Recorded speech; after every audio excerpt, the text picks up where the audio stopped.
नमस्कार, आपने देखना शुरू कर दिया है खबरों की दीवार सीजीवाल और हम हैं भास्कर मिश्र। साथियों, सीजीवाल का हमेशा जन सरोकार से नाता रहा है। आज हमारे बीच देश के प्रतिष्ठित संत, अपने आप में एक बहुत बड़ी हस्ती हमारे बीच में बिलासपुर में आए हुए हैं।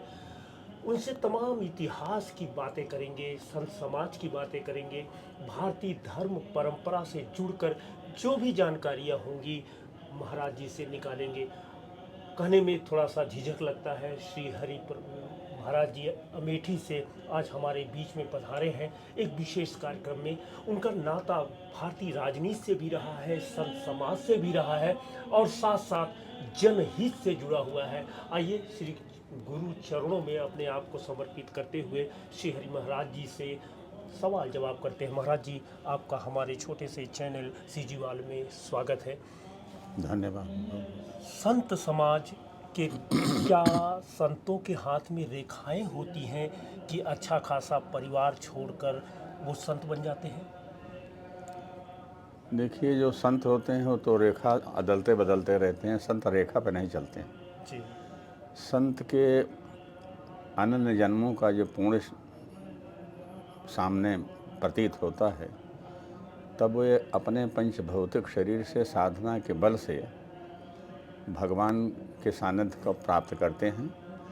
और जिस समय उन्हें भगवान का सानिध्य प्राप्त हो जाता है, उस समय संत थोड़ा ऊपर उठ जाते हैं संसार से। जी जी। इस असत जड़बस्त जगत जाल में लोग जो फंसे रहते हैं, उन्हें पुरुषार्थ परमार्थ करके उससे निकालने का प्रयत्न करते हैं संत, कि परिवार भी चले, घर भी चले, लेकिन कृतघ्नि मत बनो, भगवान का हो करके रहो, जिससे जीवन में तुम्हारा दोनों काम होता रहे। महाराज जी, हम ये जानना चाहते हैं कि एक तरफ संत समाज समाज के लिए अपने आप को पहले तो होम करता है, फिर समर्पित कर देता है। यदि ये समाज सब कुछ भगवान के आश्रय चला जाए तो समाज में करने धरने के लिए रह क्या जाता है? नहीं, समाज भगवान के शरणागत जाने से समाज छूट नहीं जाता है। जो भी गृहस्थ हैं, देखिए, गृही धनम धन्यतरो मतो में तस्योपजीवनम धनम ही सर्वे चौरेण कश्चित प्रणयन कश्चित दानेन कश्चित बलतोपि कश्चित। गृहस्थ सबसे बड़ा धर्म है, जैसे ब्रह्मचर्य धर्म, वानप्रस्थ धर्म, संन्यास धर्म, गृहस्थ धर्म। व्यास जी गंगा में स्नान करते हैं, कहते हैं गृहस्थो ही धर्म, गृहस्थो ही धर्म सबसे बड़ा गृहस्थ धर्म है।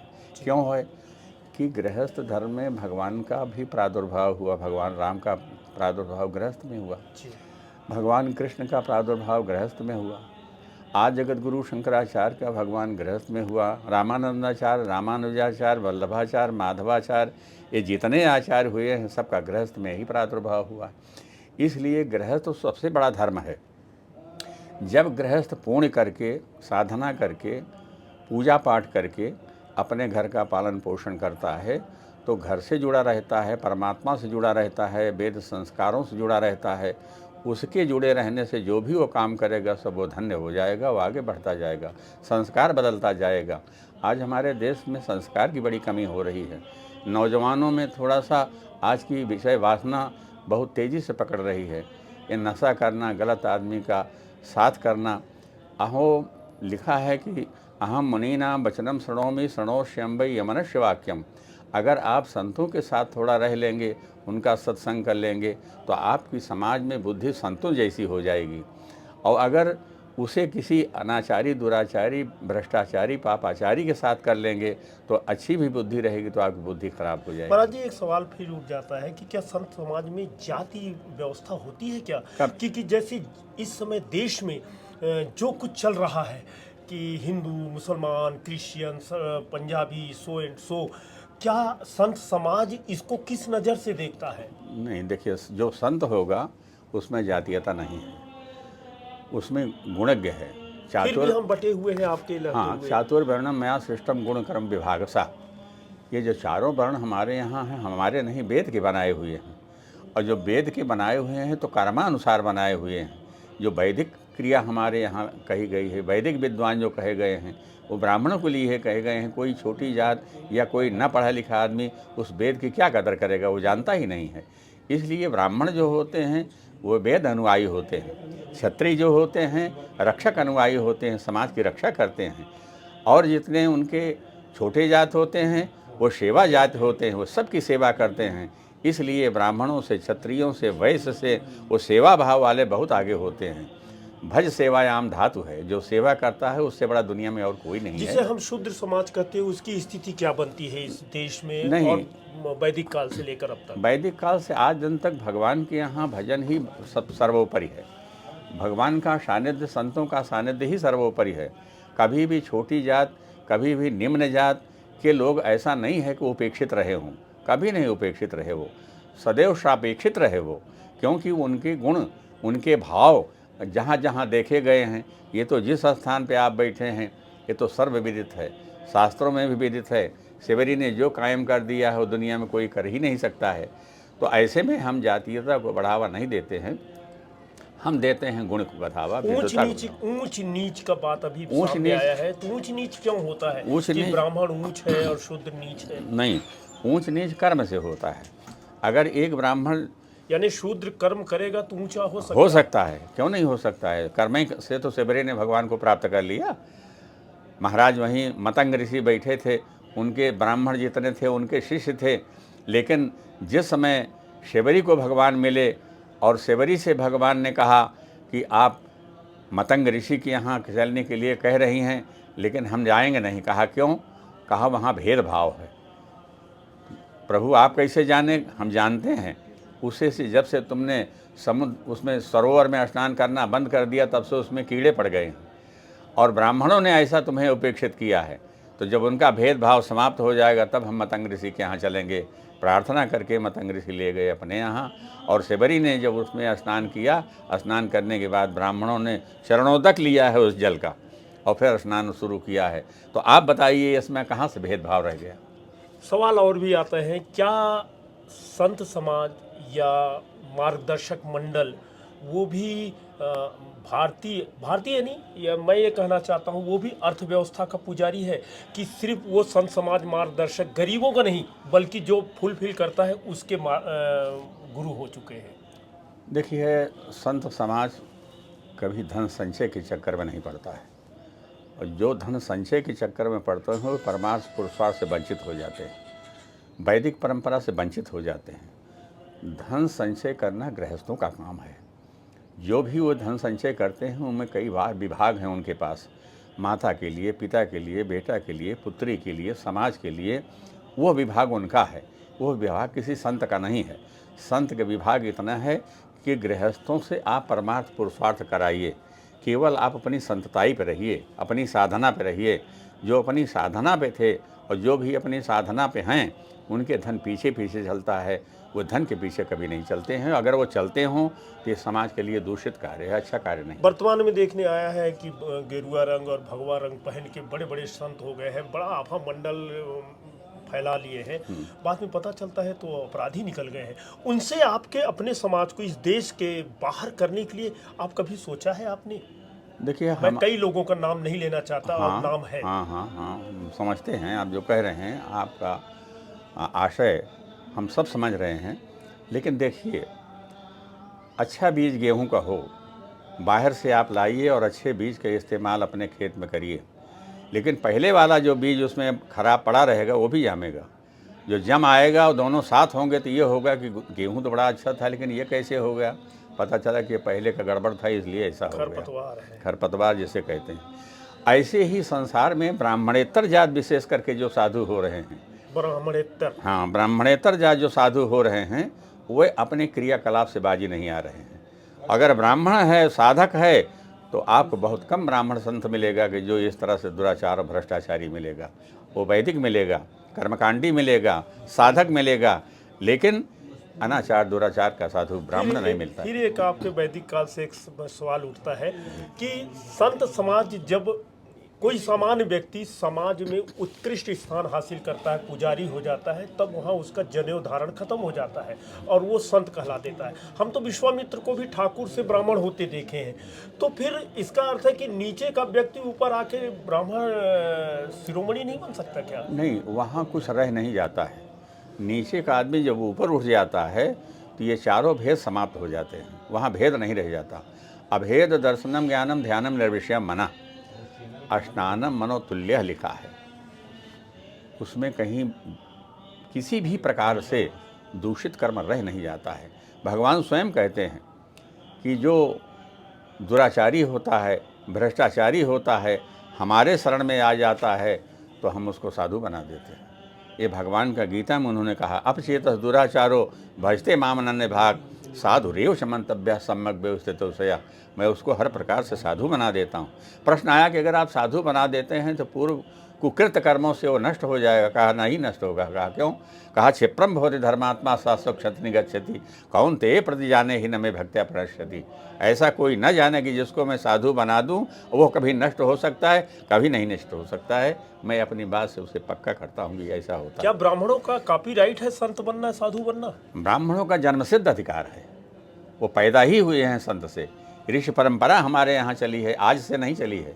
जितने देवता हुए हैं, देवता ही ब्राह्मण का रूप धारण किए हैं। लिखा है कि संसार में सबका मालिक जो है वो भगवान है। जी हाँ। संसार में सबका मालिक भगवान है। भगवान से देवताओं पैदा हुए हैं, भगवान ही उसके हैं। नारायण परा वेदा देवा नारायण गजा, नारायण परा लोका नारायण परा मखा, नारायण परा योगो नारायण परम तपा, नारायण परम ज्ञानम नारायण परा गति। ये श्रीमद् भागवत कहता है। भगवान कहते हैं कि जो आप वेद देख रहे हैं ये हमारा स्वरूप है, हमारी श्वास है। जो यज्ञ देख रहे हैं ये भी हमारा स्वरूप है, हम यही हैं। देवताओं को जो देख रहे हैं वो भी हमारे अंशीभूत हैं। जो जगह जगह ऋषि मुनि योग कर रहे हैं वो भी हमारा स्वरूप है। तो और जो बड़े बड़े अच्छे अच्छे विद्वान, वैदिक विद्वान हैं, वो भी मेरा स्वरूप है। यह श्रीमद् भागवत के द्वितीय स्कंद के 5वें अध्याय के 16वां श्लोक है। फिर शूद्रों का कॉपीराइट खत्म हो जाता है। काहे का कॉपीराइट? साधु समाज बनने से कहाँ कॉपीराइट? समाज उनका कॉपीराइट तो कभी था ना है। कॉपीराइट किसी के पास कुछ है? अगर आप अभी इसी समय यहीं साधक बन जाए, भगवान आपको दर्शन दे दें तो काहे का कॉपीराइट? वहाँ कोई जात पूछेगा आपसे कौन जात है? भगवान को हृदय में रख लेना साधारण बात थोड़ा है। भगवान को जो हृदय में रख लेता है वहाँ जात पात सब समाप्त हो जाती है। भगवान तो कहते हैं हमसे क्या मतलब नहीं है ना कुछ नहीं। महाराज जी, आप अमेठी से आते हैं और ब्रह्मचारी हैं जी, और बड़े बड़े राजनेताओं का वहाँ गढ़ रहा है अमेठी। जी। तो एक नेहरू परिवार के भी संपर्क में आप आए होंगे। वो परिवार नेहरू परिवार हमारे संपर्क में आया है, हम उनके परिवार संपर्क में नहीं गए। जी, मैं अपने शब्दों के लिए फिर वापस लेता हूँ। नेहरू परिवार आपके संपर्क में आया और हमें जैसे कि जानकारी मिली है कि उस परिवार से अगाध प्रेम है आपको और उनका आप पर।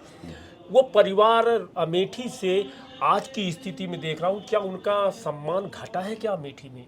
देखिए,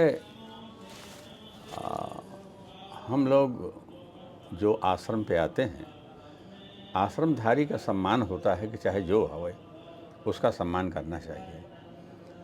हम उस लक्ष्य से गांधी परिवार के इंदिरा जी भी आई हमारे पास आई जी। कुछ संस्मरण बताएंगे आप? इंदिरा जी का संस्मरण ये है कि जब इंदिरा जी अपने कार्यकाल में थी तो उन्होंने अपने पिता के अनुकरण से राष्ट्र को सर्वोच्च समझा था। कभी भी जातिवाद, समाजवाद, धनवाद, पैरोवाद ये सब कभी नहीं किया। निष्पक्ष रूप से हमने इंदिरा जी को देखा था। जब कभी बात करती थी तो निर्णायक बात करती थी। उस समय उम्र क्या रही होगी महाराज जी आपकी? 35-40 साल। अच्छा जी। तो कैसे उनसे बातचीत करने का अवसर मिला? बहुत बड़ी राजनीति। महाराज राजा रणजय सिंह के पास हमारे यहाँ अमेठी में उनका डिग्री कॉलेज है जी। और उस डिग्री कॉलेज में हम अध्यक्षता कर रहे थे और वह उस समय जब इंदिरा जी आई तो वो मुख्य अतिथि। कुछ बातचीत हुई?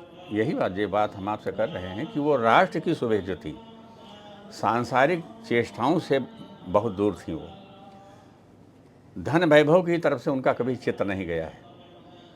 कभी अगर राष्ट्र की विपक्ष में कोई बात करता था तो बहुत उससे वह दूर रहती थी। और यहाँ तक हमने देखा है कि इस राष्ट्र के सबसे अच्छे नेता जिन्हें अटल बिहारी वाजपेयी कहते हैं जी, अटल बिहारी वाजपेयी ने अपनी बात से उनको दुर्गा का अवतार कहा था, ये चंडी के अवतार हैं। इंदिरा जी। जी जी। तो ये लोग जो थे वो राष्ट्र को शुभेच्छ थे। अटल बिहारी वाजपेयी, इंदिरा जी, राजीव जी, कभी ये नहीं रहे। राजीव जी से आपके प्रति बड़ा उनका अगाध प्रेम था, ऐसा बोला जाता है। जी हाँ, उनकी माता जी जब वो समझे कि हमारी माता जी महाराज से स्नेह करती थी, हमारे छोटे भाई संजय भी आकर के दर्शन करते थे, तो बिना कुछ कहे वो सबसे शपथ लेने के बाद जब पहली बार अमेठी आए हैं, तो ये सत्य है कि हमको पूछते हुए वो आए हैं कि कब मिलेंगे, कहाँ मिलेंगे। और जब हमारे पास आए हैं, प्रधानमंत्री बनने के बाद? प्रधानमंत्री के पहले भी आए थे। अच्छा जी। जब सांसद बने तब आए हैं, जब प्रधानमंत्री बने तब भी आए हैं। और भगवान की कृपा ही घंटों बैठे। आज जिस प्रधानमंत्री के लिए लोग सोचते हैं कि चले जाएं तो हम दर्शन कर लें, और वो दर्शन करने आए थे। दर्शन करने आए थे। ऐसे प्रधानमंत्री नहीं थे जो वर्तमान के प्रधानमंत्री हैं। ये तो महात्माओं से झुकना भी बहुत कम चाहते हैं। महात्मा है अपने आप को कहते हैं? नहीं, महात्माओं से। वो खुद महात्मा है। हम ही कहें, हम कहें महात्मा कहें, हम नहीं कहें, कोई कहता हो तो कहे। हम महात्मा को महात्मा कहते हैं, किसी राजनेता को महात्मा नहीं कहते हैं। राजीव गांधी के साथ कैसा? राजीव गांधी के साथ इसलिए था कि ऐसा विनम्र व्यक्ति मैंने नहीं देखा है। कभी भी उनको राज सत्ता का गर्व नहीं हुआ है। और जब वो आते थे तो बड़े विनम्र भाव से, महाराज आदेश है, बैठ जाएं। हाँ हाँ भैया बैठिए। कभी भी चर्चा तक नहीं करते थे कि प्रधानमंत्री कि हम हो प्रधानमंत्री हो या हो चाहिए। कहिए, कुछ नहीं कभी चर्चा करते थे। वो ये कहते थे कि महाराज जी अमेठी में सब ठीक ठाक है, अच्छा, क्या हो सकता है जो हम कर दें। हमने कहा भैया जो आप आए हैं तो अपने आप ठीक ठाक हो जाएगा, कहीं तब भी संतों का कुछ संकेत होना चाहिए, आज्ञा तो मिले चाहिए। ऐसे ही। अच्छा, तो हमने कहा भैया संकेत ये है कि यहाँ शिक्षा का अभाव है, आश्रम में संस्कृत विद्यालय है, लेकिन क्षेत्र के लोग यहाँ जो हैं वो शिक्षा से वंचित हैं, पढ़ नहीं पाए हैं। हाँ, कहीं क्या करें। हमने कहा कोई ऐसी विद्यालय की स्थापना करवा दीजिए जिससे लोग सुखी अनुभूत हो। आप विचार करेंगे कि उसी संकेत से 8-8 किलोमीटर पर 4 GIC स्कूल खुलवाए थे। अच्छा, केवल 8 किलोमीटर पे एक GIC, 8 किलोमीटर पे एक GIC, 8 किलोमीटर पे एक GIC खुलवा के, बनवा के, देख के, रख के और बता दिए कि स्वामी जी विद्यालय चल रहा है। हम कहा हाँ विद्यालय भैया चल रहा है। सोनिया गांधी भी मिली थी आपसे? जी, सोनिया गांधी मिलती थी, राहुल गांधी मिलते थे, प्रियंका गांधी मिलती थी, सब जो आते थे आश्रम में तो मिलना तो अनिवार्य है ही है। राहुल गांधी से मिलन का कैसा अनुभव, आपके दर्शन का कैसा अनुभव? देखिए वो जब सांसद थे और हवा भी दिए अमेठी वालों ने उनको? नहीं, किसी को अमेठी वाले हराना जिताना हो तो उनके अब की बात जिता दिए तो कैसे जीते। कैसा रहा? राहुल गांधी के तो जिताने से जीते नहीं तो कैसे किशोरीलाल शर्मा जीत जाते। उस परिवार का आशीर्वाद है जो वो जीत गए। राहुल गांधी तो नहीं लड़े महाराज जी? नहीं, राहुल गांधी की इच्छा के ऊपर है ना। राहुल गांधी चाहे जहाँ से लड़ेंगे, भगवान की कृपा होगी तो जीत जाएंगे। उनका भविष्य कैसा देखते हैं? क्योंकि आप सिद्ध हो, संत हैं, ब्रह्मचारी देखिए, हैं। जी, होता ये है कि किसी बच्चे को अगर आप किसी के सानिध्य प्राप्त करा दीजिए तो उसका संस्कार जाएगा नहीं, संस्कार रहता है, संस्कारी संस्कार रहता है। तो ऐसे परिवार के हैं, थोड़ा हमारी भारतीय संस्कृति और राजनीति से कुछ दिन दूर हो गए थे। वो राजनीति से थोड़ा कम प्रभावित हुए। वो आने पर उनको लगा कि हाँ ठीक है, यहाँ की राजनीति होनी चाहिए, हमारी परंपरा, हमारे माता पिता नाना सब कोई राजनीतिक थे तो हमको उसमें रहना है। लेकिन इनके आते आते वो राजनीति न रह करके छलछिद्र राजनीति हो गई। जब वो राजनीति में आए तो राजनीति नहीं रह गया, छलछिद्र हो गई राजनीति। इनको मिलना, उनको धोखा देना, इनको ये करना, इनको उठा देना, उनको गिरा देना, और ये उन्हीं में नहीं है। उनमें नहीं है। ये दिल के साफ बातें हैं। आप बताइए कि जब इंदिरा जी का देहांत हो गया, अटल जी भाजपा में हैं, अटल जी कहते हैं कि आप लोग राजीव गांधी को तुरंत प्रधानमंत्री बना दीजिए, नहीं तो कांग्रेस टूट जाएगी। अच्छा, हाँ, ये लिखित है, ऐसा नहीं है कि नहीं। राजीव गांधी के 68वें पेज पे लिखित है, उनका संकेत ऐसा हुआ कि ऐसा कर दीजिए नहीं कांग्रेस टूट जाएगी। इनके कहने से देखिए, बड़े दिल के नेता थे अटल बिहारी। क्या बात है, दुनिया में हम कोई का है, लेकिन राष्ट्र जैसा शुभेच्छ आदमी अटल बिहारी वाजपेयी सर मैंने ना सुना है। हमें तो अपने जिंदगी में जो भी हो। राहुल गांधी को किस रूप में देखते हैं? प्रधानमंत्री की उम्मीद? देखिए, राहुल गांधी प्रधानमंत्री होना है तो कर्म के ऊपर है। राष्ट्र का जो शुभेच्छ होगा और राष्ट्र को ही सर्वोपरि जो मानेगा और सबसे उठ के वैभव से, धन से, प्रतिष्ठा से उठ के जो ये मानेगा कि हाँ राष्ट्र ही मेरा सर्वोपरि है, वो प्रधानमंत्री नहीं, राष्ट्रपति सब कुछ हो सकता है। अभी भी आपको डाउट लगता है कि राहुल गांधी राष्ट्र को प्रमुख नहीं मानते हैं कि या मोदी ज्यादा डाउट हम नहीं मानते, हम डाउट की बात नहीं कर रहे हैं, हम तो केवल मनसा की बात कर रहे हैं, हृदय की, कि भाई आपको राष्ट्र को सर्वोपरि मानना चाहिए, और जो सर्वोपरि मानेगा वो निश्चित है कि होगा। और देखिए कर्मानुसार ही प्रधानमंत्री का मतलब है। भगवान राम, हम थोड़ा 2 मिनट का समय लें। बिल्कुल बिल्कुल। भगवान राम चित्रकूट में चले आए, और जब चित्रकूट में चले आए तो बड़े बड़े देश के राजा महाराजा आए, 6 दिन तक पंचायत चली, कोई निर्णय नहीं हुआ। वशिष्ठ जी महाराज कहते हैं राम से कि हे राम, आपके आगे कोई निर्णय नहीं कर पाएगा, और हम एक निर्णय करते हैं कि आप बता दीजिए कि भरत राज कैसे चलाना। तो भगवान ने कहा कि जो आपका आदेश कहना। तो भरत जी को राम ने कहा, तो तुम गुरु मात सचिव सिख मानी, पाल्यो प्रजा प्रजा राजधानी। आप गुरु की बात, माता की बात और सचिव की बात, 3 बात मानिए। पाल्यो पुहिम प्रजा राजधानी, पुहिम माने पृथ्वी। तो कहा 3 बात आप मानिएगा। गुरु के कहने से पूरे राष्ट्र की बात मानिएगा कि कैसे संचालित होता है, उसमें धर्म जो है वो अग्रज है, तो उससे कभी हटना मत, ये तुम्हारा काम है। और माता पृथ्वी माता है, गंगा माता भी है, और गौ माता भी है, और गीता माता भी है। तो माता सबकी संचालक है, और माता का अगर पूजन आप करेंगे, माता की सीख मानेंगे, तो कभी भी इस धरात पर कोई आपत्ति विपत्ति नहीं आएगी। और सचिव जो होता है गुरु की बात को, माता की बात को, पृथ्वी की मानता को पुष्ट करता है राजकाज में। जब वो पुष्ट कर देगा तो कभी राज में गड़बड़ी हो ही नहीं सकती है, उसी के अनुकूल ही हर कार्य होता रहेगा। इस प्रकार से जब धर्म हमारे साथ है, गुरु परंपरा की सीख हमारे पास है, तो हम राष्ट्र का शुभेच्छ बन के राष्ट्र चला सकते हैं, और जो भी ऐसा करेगा वही राष्ट्र चलाएगा। संभव है कि मैं जो प्रश्न पूछने जा रहा हूँ, शब्दों का हेर फेर हो सकता है, उसके लिए क्षमा के साथ। जी। ऐसी जानकारी मुझे मिली है कि आपने नेहरू परिवार यानी गांधी परिवार के पूजा पाठ भी कराया है, और बड़ा आपके प्रति श्रद्धावनत हुए हैं। कुछ उन्होंने निशानियां दी हैं आपको?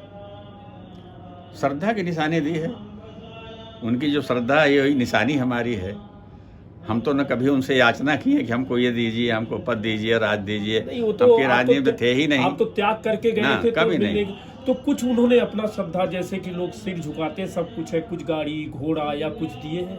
नहीं, वो तो देखिए, हम जब हमारे पास कुछ नहीं था, बहुत कुछ था, 89 में हमारे पास आए थे जी, 89 में जी आए थे। तो ऊपर से जब उतरने लगे तो स्वाभाविक था कि अतिथि हैं, तो हमने सोचा कि हम भी नीचे उतर के इनको पहुंचा दें वहाँ तक। उतरे उस समय कैप्टन सतीश शर्मा जो उनके मित्र कहे जाते थे, उनके सचिव कहे जाते थे, और वो सांसद भी रहे। जी, तो उनके सामने जाके खड़े हो गए कैप्टन सतीश शर्मा, राजीव गांधी के। उन्होंने कहा कि सर, महाराज के पास गाड़ी नहीं है। अच्छा। तुरंत राजीव गांधी हमारे इसी तरफ, जैसे जैसे हम आपको देख रहे हैं, देखे गाड़ी नहीं है, इशारा किया, एक आदमी को कहा चाबी ले आओ। पीछे जो चलती थी वो चाबी ले आकर के वो सीधे अपने हाथ से हमारे हाथ में दे दी। कहा ये गाड़ी खड़ी है, ये आपकी सेवा में रहेगी। कभी मैंने याचना नहीं किया कि हमको गाड़ी दीजिए, घोड़ा दीजिए, पैसा दीजिए, पद दीजिए, नहीं। बहुत दिन बीत गए। तो अब 89 से बताइए कै साल हुआ, 40 साल। वर्तमान की राजनीति को आप कैसे देख रहे हैं? प्रधानमंत्री हिंदू हृदय सम्राट, हम तो कह रहे हैं कि छलछिद्र राजनीति देख रहे हैं। वर्तमान की राजनीति छलछिद्र राजनीति है, शकुनी की राजनीति है। शकुनी जैसे पासा मारता था वैसे काम होता था। प्रधानमंत्री कैसा काम कर रहे हैं नरेंद्र मोदी? प्रधानमंत्री तो प्रधानमंत्री जाने, और राजनीति वाले राजनीति जाने, लेकिन हम ही जानते हैं कि छलछिद्र की राजनीति इस देश में हो रही है। चाहे कोई पार्टी को हो, चाहे गैर पार्टी का है, चाहे हम हों, चाहे आप हों। पहले क्या होता था, पंडित जवाहरलाल नेहरू राजनीति में आए, राधेश्याम पाठक जी, इनके जो छोटे महाराज बैठे हैं, इनके परनाना थे राधेश्याम पाठक। दोनों लोग साथ पढ़ते थे, और पढ़ने के बाद जब प्रधानमंत्री राजीव गांधी इलाहाबाद आए तो सबसे पहले काला झंडा राधेश्याम पाठक ने उनको दिखाया। अच्छा, दोस्ती में, और कहा कि तुम जवाहर यहाँ आए हो और पहले यहाँ कुछ ना करके तब क्यों आए, पहले कुछ करके तब यहाँ आना था तुमको। तो उनको स्टेशन से उतरे और चिपका लिए और हाथ झंडा उनके हाथ में दे दिए। पंडित नेहरू जी ने। हाँ, दोनों साथ आए। आने के बाद जब आनंद भवन आए हैं, पानी पीने के बाद कहा कि अपने साथियों को बुला लीजिए। सब साथी बुला लिए और बुलाने के बाद कहा जो भी इलाहाबाद में कमी हो तत्काल बताइए। बताते गए, अधिकारी को बुलाते गए, वो काम सब होता गया। जब सब कर दिए तब एक साथ बैठ के दोनों लोग रोटी खाए। एक बात। दूसरी बात, जब 1954 का जब इलेक्शन हुआ तो राधे श्याम पाठक जी गए 3 मूर्ति भवन में, वहाँ पंडित जी रहते थे जी। गेट से एक पर्ची लिख के दिए कि राधे श्याम पाठक इलाहाबाद। जैसे पंडित जी सुने दरवाजे तक आए, उनको लिवा ले गए। साथ में बैठे तो चाय पीते समय राधे श्याम पाठक जी ने कहा कि हम कम्युनिस्ट पार्टी के हैं पंडित जी जवाहरलाल, और तुम कांग्रेस के हो। नैनी से हम इलेक्शन लड़ेंगे, हमको 35,000 रुपये चाहिए। अच्छा। कहीं ठीक है, आपको 35,000 रुपये मिल जाएगी। फिर कहे कि हमको जाते समय एक गाड़ी चाहिए। कहीं एक गाड़ी मिल जाएगी। तो कहीं आओगे कब, कहीं जब हार जाओगे तब हम आएंगे। वो झूसी से लड़े थे या नैनी से लड़े थे? जीवन पर्यंत उनकी मित्रता बनी रही और दोनों एक दूसरे के पार्टी के दूसरी तरफ रहे। आप ये कहना चाहते हैं कि वर्तमान राजनीति में दल के साथ साथ दिल भी अलग हो गए? हाँ, यही हमारा कहने का अर्थ है। तो वर्तमान अगर भास्कर जी हमसे मिले हैं जी, तो भास्कर चाहे 100 साल पे हमें मिले, 50 साल पे मिले, 20 साल से मिले, जो आज की निगाह में हमारे भास्कर है वही भास्कर उनको होना चाहिए। सिद्धांत की राजनीति थी वहाँ। बिल्कुल। वर्तमान की राजनीति आप बोल रहे हैं छल छिद्र की जी जी जी। सगे भाई भी जी, अगर हम प्रधानमंत्री हैं, वो एमपी हैं, तो एक शंका की दृष्टि से जरूर उसको देखेंगे, कहीं हमसे ज़्यादा लोग न मानने लगे इसको, नहीं तो ये भी उसका दावेदार हो जाएगा। वर्तमान में ऐसा कहा जाता है भारतीय जनता पार्टी हिंदू की सरकार है, हिंदू उत्थान की सरकार पर चला रही है।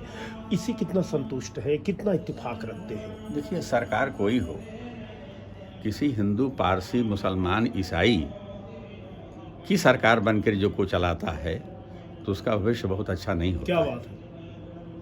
ऐसा नहीं है। आपके परिवार में 10 लोग यहाँ बैठे हैं और आप कह दें कि हमारे लिए यही सोना है, यही सब कुछ, दूसरा कोई नहीं है, उस दिन से जो 4 बच्चे और बैठे उनकी निगाह से आप गिर जाएंगे अनायास, बिना कहने से। परिवार को लेकर के चलना राष्ट्र का सर्वोपरि धर्म है, उनको करना चाहिए। कभी नहीं ये कहना चाहिए कि हम इनको ज़्यादा मानते हैं, इनको कम मानते हैं। समय सबका बराबर नहीं होता है। प्रधानमंत्री नरेंद्र मोदी की कार्यकाल में भारत ने बड़ा तरक्की किया है, विश्व गुरु का तमगा हासिल कर लिया है। इससे आप इत्तेफाक रखते हैं? नहीं, हम देखिए, जो भी हासिल कर लिया हो, जो अच्छा हो, जो आगे बढ़ रहे हैं, हम उसका स्वागत करते हैं। राष्ट्र को सर्वोपरि हम मानते थे, राष्ट्र को सर्वोपरि मानते रहेंगे। और जो भी राष्ट्र के लिए प्रधानमंत्री, देश का भी नेता होगा, करेगा, हम उसके बहुत ही शुभेच्छु हैं और रहेंगे। आपके राष्ट्र में मुसलमान है कि नहीं है? हमारे राष्ट्र में सब कुछ है, कोई नहीं है। कोई है कि जो कह दे कि हम इसमें नहीं हैं? तो है ही हैं। मुसलमान हैं, हिंदू है ही हैं, पारसी हैं, ईसाई हैं, पंजाबी हैं। इतना डरा हुआ क्यों है मुसलमान? देखिए, डरा और जो आगे है वो तो अपने कर्मानुसार होता है। गलत काम करेंगे तो आप डर जाएंगे। अच्छा हिंदू होगा, वो भ्रष्टाचारी होगा, किसी घर में घुसेगा तो डर जाएगा वो। और अच्छा मुसलमान जो होगा, अपना कर्म करता होगा, कभी नहीं डरेगा, वो चाहे जहाँ रहे। तो देश के लिए अगर आप किसी की खिलाफत करते हैं, किसी का अनाचार दुराचार करें, चाहे हिंदू हो चाहे मुसलमान, उसको डरना पड़ेगा। क्या बिना मुसलमान के भारत राष्ट्र की कल्पना की जा सकती है? देखिए, जब 20 भारत करोड़ आबादी है, वो कहाँ जाएंगे? देखिए, भारत जो है राष्ट्र का सर्वोपरि तभी बनेगा जितने शुभेच्छा आपके होंगे वो तो बनेगा। आप संविधान में आपने उस समय ऐसा क्यों नहीं कर दिया कि सबको निकाल देते, खाली हिंदू रह जाता तो कोई झंझटे न रहता। अब उस समय जितने थे रहने वाले, हिंदू और मुसलमान रह गए, पारसी रह गए, ईसाई रह गए, अब उनको आप नहीं हटा सकते हैं। भारतीय हो गए हैं। महाराज जी, आपके समाज में भी एक बड़ा डिस्प्यूट चल रहा है। आपके समाज यानी मेरा हिंदू समाज, मेरा संत समाज जी। अभी मुक्तेश्वरानंद कुछ कहते हैं, शंकराचार्य जी और रामभद्राचार्य जी कुछ कहते हैं। ये बड़ी टसन है, बड़ी टकराहट है। तो ये टकराहट की वजह क्या है? पहले देखिए, अब मुक्तेश्वरानंद शंकराचार्य तो है नहीं, न है कि किसी ने नहीं उनको, नहीं है, न शंकराचार्य किसी ने आप क्या बनाया, बोल रहे हैं, है कि नहीं? नहीं है। क्यों नहीं है? शंकराचार्य इसलिए नहीं है कि शंकराचार्य के हमारे यहाँ भास्कर जी एक नियमावली है, जी। मठाम न्याय है। शंकराचार्य किसी IAS PCS की गद्दी नहीं है। शंकराचार्य हमारे यहाँ जो विद्वत परिषद है, ब्राह्मण महासभा है, ऐसा मठाम न्याय में लिखा है कि अगर ये लोग अपनी विद्वतापूर्ण महासभा से निश्चित कर देंगे कि यह विद्वान है, यह संत है, इनको होना चाहिए, वही शंकराचार्य की गद्दी पे जाएंगे और जितने शंकराचार्य रहेंगे उनका अभिषेक करेंगे, तब वो शंकराचार्य होंगे, अन्यथा ऐसा कोई शंकराचार्य हो नहीं सकता है। एक बात। दूसरी बात, स्वामी स्वरूपानंद जी महाराज शंकराचार्य स्वयं नहीं थे जिस समय वो उनका शरीर शांत हुआ, उन्हीं के शिष्य हैं। उनके शिष्य हैं। वो द्वारिकापुरी के शंकराचार्य थे, तो द्वारिकापुरी के शंकराचार्य को सदानंद को उन्होंने बना दिया है। आज भी सदानंद द्वारिकापुरी के शंकराचार्य हैं। लेकिन ज्योतिर्मठ के शंकराचार्य न स्वरूपानंद थे और न ये हैं अभी तक। वशीहत के आधार पर स्वामी शांतानंद महाराज, विष्णुदेवानंद महाराज, वासुदेवानंद महाराज, ये वशीहत के आधार पर चले आ रहे हैं। आज भी वो गद्दी उन्हीं की है। तो फिर आप जब गद्दी पर वसीयत के अनुसार आ रहे हैं, तो फिर आप मानने से इनकार क्यों कर रहे हैं अभिमुक्तेश्वरानंद जी को? या तो आप चयन कर लीजिए। मानने के लिए इसलिए इनकार कर रहे हैं कि जो मैंने आपको बताया कि विद्वत महासभा, पंडित महासभा ने उनके लिए निर्णय ही नहीं लिया है कि शंकराचार्य हैं। निर्णय तो उनके हाथ में है ना, वसीयत तो मठ गद्दी की है, लेकिन जो पद है वो तो पंडित महासभा, विद्वत महासभा करेगी, और दोनों नहीं किया है काशी का उनके लिए, इसलिए वो शंकराचार्य नहीं है ना। रामभद्राचार्य जी तमाम कोट कर रहे हैं कि रामचरितमानस में ये बदलाव की जरूरत है, हनुमान चालीसा में इस बदलाव की जरूरत है। वो तुलसी पीठ महापीठेश्वर भी है, उनके विद्वता को लेकर और उनके बयान को लेकर आप क्या कहें? देखिए, हम आपको एक बात बतावें, आज हमारे जो अग्रज हैं, वेद शास्त्र पुराणों के ज्ञाता हैं, आज हम वाल्मीकि के ऊपर आपत्ति जतावें, गोस्वामी तुलसीदास के ऊपर आपत्ति जतावें, तो मैं उसको अपनी विद्वता नहीं समझता हूँ, आपकी अज्ञानता समझता हूँ। ऐसा नहीं होना चाहिए। जो उन्होंने लिख दिया है, हाँ, और जो भी आज दिन तक प्रमाणित है, आज सर्व समाज जितना है उसका सम्मान करता है। तो खाली एक रामभद्राचार्य के कहने से अब ये कह दिया जाए कि नहीं ये गलत है, ये उचित नहीं है। वो अपनी सीमा में रहें तो ज़्यादा ठीक है। रामभद्राचार्य जी, ऐसा नहीं होना चाहिए। वाल्मीकि रामायण में, रामचरितमानस में हम त्रुटि निकाल के और अपने को आगे बढ़ावें। विद्वान आदमी है। विद्वान का मतलब ये थोड़े होता है कि सबको मूर्ख समझे। भास्कर जी विद्वान हो जाएं तो जितने इनके सामने आए सब मूर्ख हैं। विद्वान का मतलब ये होता है कि ये विद्वान के सामने कोई विद्वान आता है तो उसकी कदर करनी चाहिए। इसके पीछे उनकी मंशा क्या रही होगी? मंशा उनकी यही है कि हम आगे हो जाएं और लोग जाने कि हाँ एक परिवर्तक आ गए हैं इस संसार में। बड़ा विद्वान है। विद्वान संसार में कितने, बहुत विद्वान हैं, खाली रामभद्राचार्य विद्वान हैं। उनको सुनने में ऐतराज क्या है आपको? काहे के सुनने में? वो जो संशोधन की बात कर रहे हैं, संशोधन तो होता रहता है। नहीं, देखिए कभी नहीं हुआ है। हमें बताइए किस वेद में संशोधन हुआ है? श्रीमद् भागवत में कौन संशोधन किया है? पद्म पुराण में किसने संशोधन किया है? कौर पुराण में, नहीं, कौर पुराण में किसने संशोधन किया है? किस ग्रंथ में किसने संशोधन किया, हमको वही बता दीजिए आप। रामभद्राचार्य के पहले आत्ममुग्धता के शिकार है कहना चाहते हैं आप? बिल्कुल। उनको क्या कहेंगे आप? उनको यही कहेंगे कि हाँ विद्वान है तो विद्वान की तरह रहें, संत के रहें तो संत की तरह रहें। लेकिन हमारे जो अग्रज हैं, वाल्मीकि हैं, गोस्वामी तुलसीदास जी महाराज हैं, पतंजल हैं, इत्यादि जो ऋषि हैं, उनके ऊपर टीका टिप्पणी करना ये उनके लिए बहुत हितकर नहीं है। संत समाज को क्या भारतीय राजनीति नहीं, राजनीति, जैसे मैं संदर्भ ला रहा हूँ योगी जी महाराज पर। योगी जी महाराज संत भी हैं और धीरे से अच्छे खासे जमे हुए राजनेता हैं। जी।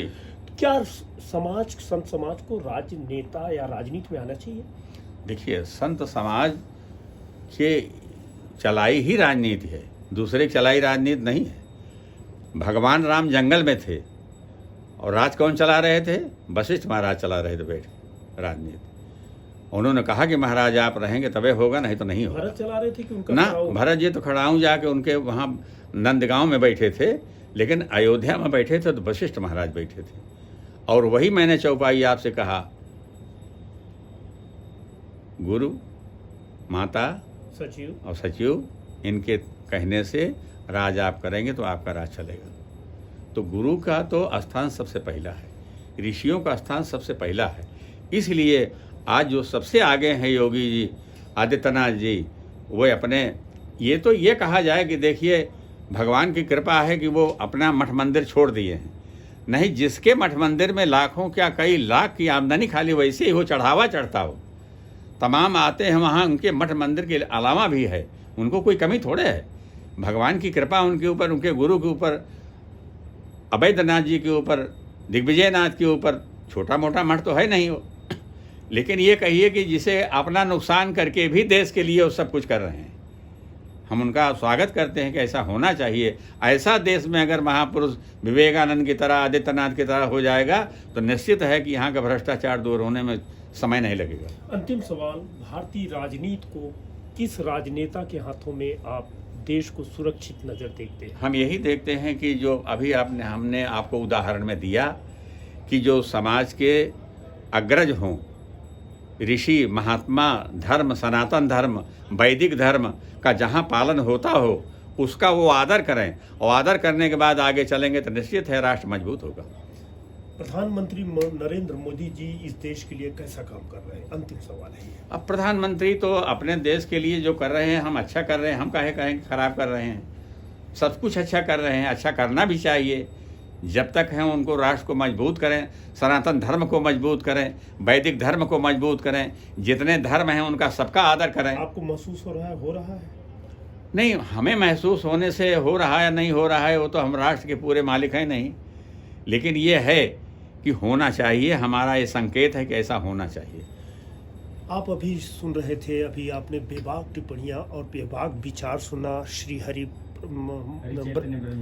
हरि चैतन्य ब्रह्मचारी जी महाराज से, अमेठी से नाता है, और बड़ी बेबाकी से सारी बातों को उन्होंने सामने रखा है और उनका स्पष्ट कहना है कि इस देश की विकास, संपन्नता, एकता, राष्ट्रीयता भाईचारे में ही निहित है। किसी जाति या धर्म अथवा पंथ को अलग करके भारत की तस्वीर को नहीं देखा जा सकता है। आज इतना ही, दीजिए आज्ञा, नमस्कार। महाराज जी आपको श्री चरण। भैया बहुत आशीर्वाद।